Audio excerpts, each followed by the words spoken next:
World War II was a war fought on two continents, in Europe against Hitler and his Nazi soldiers, and in Asia against the Japanese in response to their attacks on Pearl Harbor.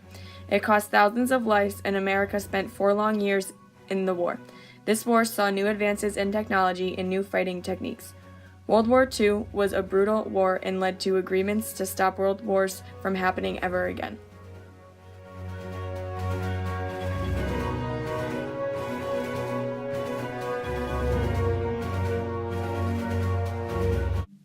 For Bob D'Alessandris, a Navy sailor, he spent his time in the war fighting over in the Pacific. This fighting began when on December 7, 1941, the Japanese bombed the Pearl Harbor Navy base in Hawaii. Oh no, the Japanese! I'm going! This angered all Americans and led to an immediate declaration of war. Young American men were eager to fight and get revenge on the people that killed their fellow Americans. Recruitment offices were overflowing and were getting more soldiers than they needed. Everyone was it was the only thing to do. Went down to join the Marines. I was all for the Marines, and when I got down there, they weren't taken anymore because boot camp was filled up. So I walked the other end of the hall into the Navy, and I went into the Navy that way. When Bob D'Alessandris joined the war effort almost 2 years later, the war was in full swing overseas and on the home front.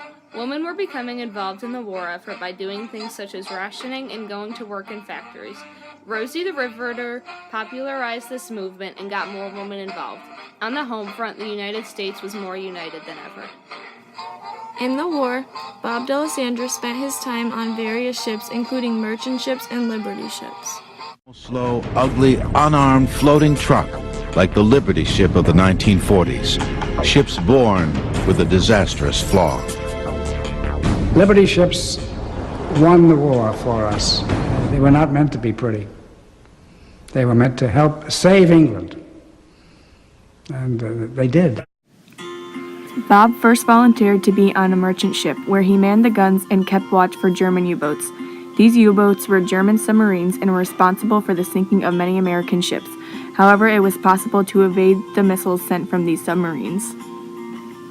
What we did in the Atlantic, in the Pacific, we kept on turning all the time.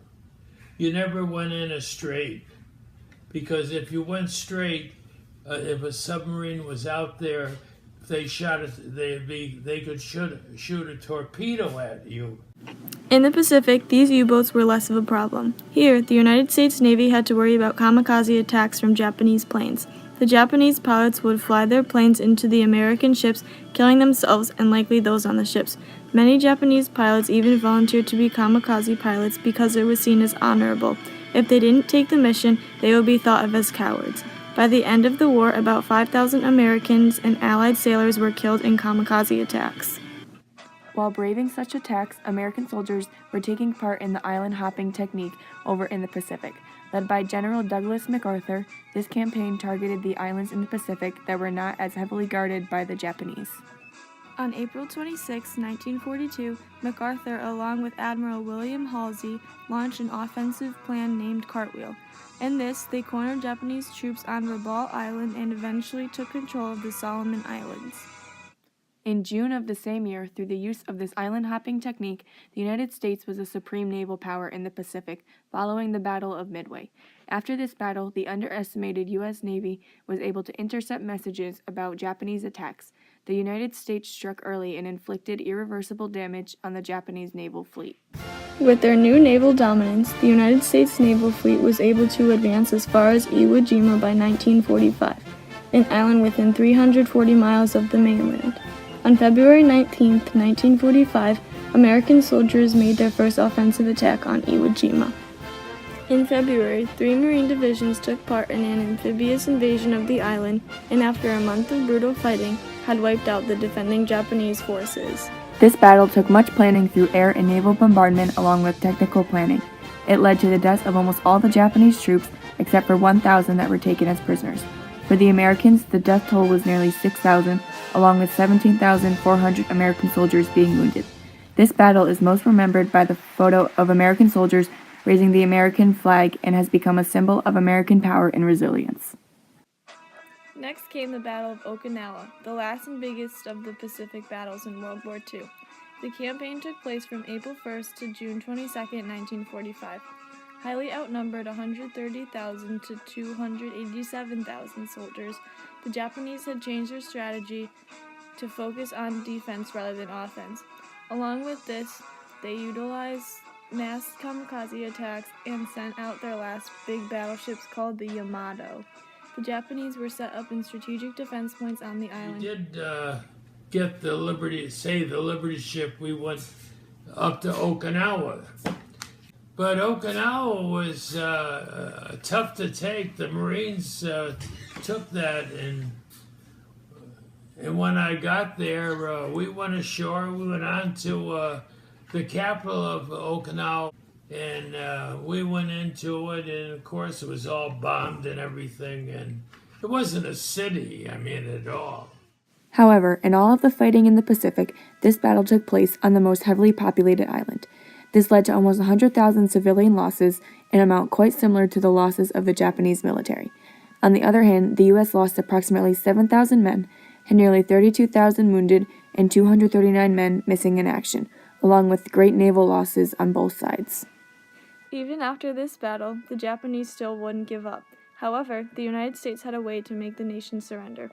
Since 1940, top scientists and physicists in the United States had been working on building atomic bombs as part of the Manhattan Project. In a mere 27 months, the United States had done what so many other countries had failed to do. After testing the bomb at a drop site in New Mexico, Harry Truman was ready to use this weapon of mass destruction. The United States demanded immediate unconditional surrender from Japan and stated that refusal would result in total destruction. Japan was unwilling to surrender on the United States' terms, thus leading to the events that took place on August 6, 1945. On this day, a plane dropped the little boy atomic bomb on the city of Hiroshima. This bomb caused the immediate death of 70,000 Japanese citizens and led to 100,000 more dying as a result of their injuries and radiation.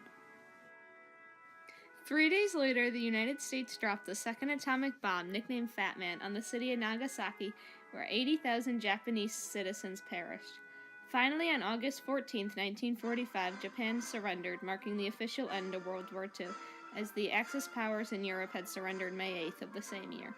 The United States, however, had taken a large risk in dropping the atomic bombs. Even though it had won the Allied powers the war, it started a dangerous arms race, cost the lives of countless Japanese citizens, and caused much controversy. Okay. Did you agree or disagree with the dropping of the atomic bombs on Hiroshima and Nagasaki? No. No? No. You don't like them? Well, it did a job. It really shakes a lot of people up. For many soldiers, however, the war was not over. Many suffered from what was known as battle fatigue and shell shock, but what we now know today as post-traumatic stress disorder or PTSD. These young men, many no older than 20, had seen their friends die in the war and had killed for the first time. For these men, the war was never truly over, as they now had a new battle to fight in their mind. On the other hand, World War II also had many positive outcomes. Not only had it defeated the Axis powers and their evil empires, it had also established America as a great military power to the rest of the world, and most importantly to the Soviet Union. For the individual soldiers, there were positive outcomes as well. They had learned great new life skills and had made friendships that would last a lifetime. What friendships did you make during the war? Oh, God, there's two fellas that I keep in contact with. One came to see me. Two of them came to see me. He lives in Maryland now, and the other one's in Pennsylvania. World War II was seen as a victory for the United States and the other Allied powers. Trouble, however, was on the horizon as the United States had a new fight in stopping communism from spreading around the world. But in 1945, in the years that immediately followed, the United States remained united over their victory in World War II and their goal in keeping the world free from oppressive governments.